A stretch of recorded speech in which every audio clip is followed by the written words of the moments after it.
You're about to sit down to a beautiful Thanksgiving dinner and suddenly realize you don't have any cranberry sauce. But you do have a bag of cranberries frozen in the freezer. You're just not quite sure how to make it into sauce. I've got you. We can whip this recipe up in the same amount of time it takes to make gravy.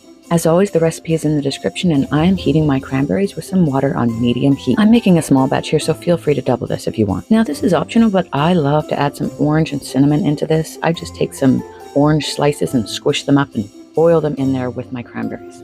Also, a couple of sticks of cinnamon. I'm also going to add a bit more water to this as it cooks down. What we're doing is we are letting the cranberries release their pectin so that they make a nice thick sauce. I'm also sweetening this with honey, but you can sweeten it with whatever you want. You can also add in some extra cinnamon if you really love cinnamon like I do.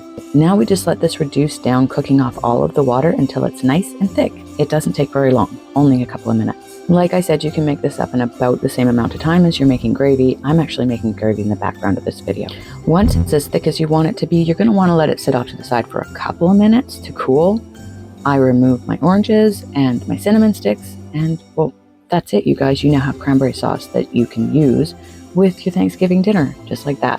And this is so good, you're never ever going to want to buy this stuff in the store again. I hope you give this recipe a try.